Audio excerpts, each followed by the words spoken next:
But the power and influence of the Freud family in America was about to grow even more. Politicians were about to turn to Anna Freud's cousin, Edward Bernays, for help in a time of crisis.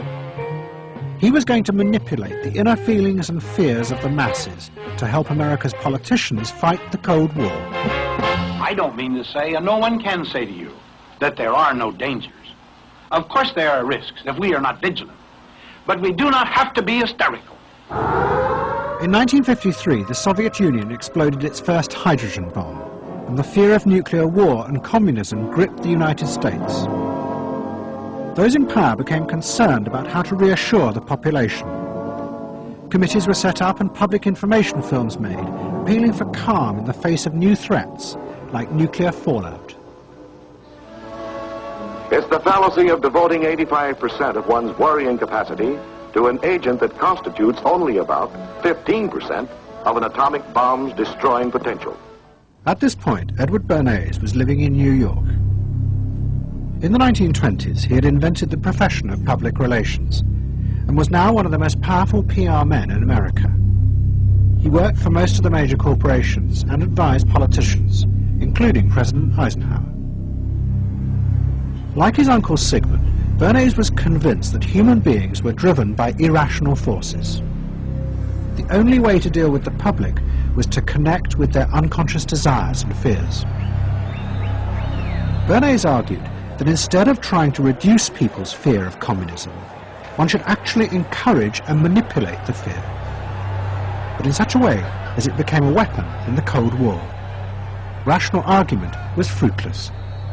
What my father understood about groups is that they are manipulable, they're malleable, and that you can tap into their deepest desires or their deepest fears and use that to your own purposes. I don't think he felt that all those publics out there had reliable judgment, that they very easily might vote for the wrong man or want the wrong thing, so that they had to be guided from above.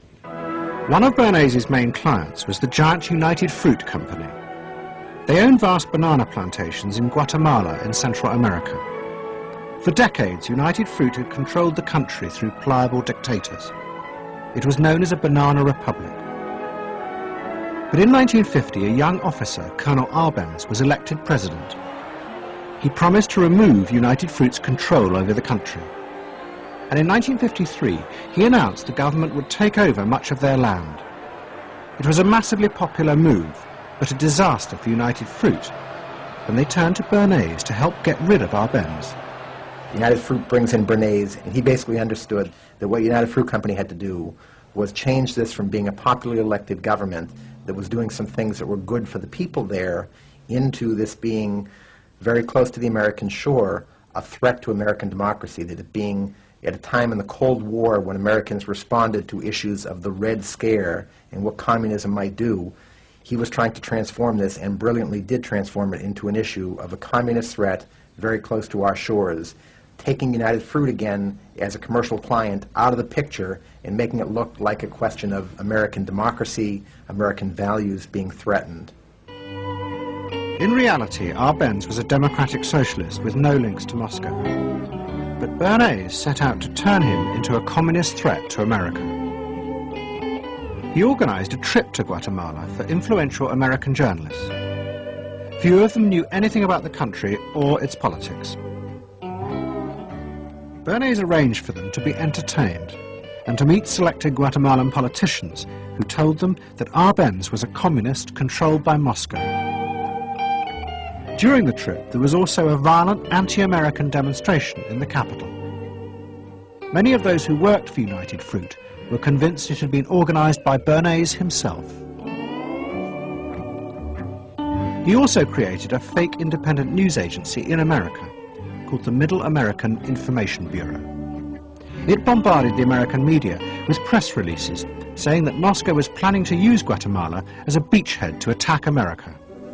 All of this had the desired effect. In Guatemala, Guatemala, the Jacob Arbenz regime became increasingly communistic after its inauguration in 1951. Communists in the Congress and high governmental positions controlled major committees, labor and farm groups, and propaganda facilities. They agitated and led in demonstrations against neighboring countries and the United States. What was profoundly new in terms of what Bernays did is he took this menace to our backyard in Guatemala. For the first time, we saw Reds a couple hundred miles from New Orleans who Eddie Bernays had us believing were a true threat to us, that it was going to be a Soviet outpost in our backyard. But what Bernays was doing was not just trying to blacken the Arbenz regime. He was part of a secret plot.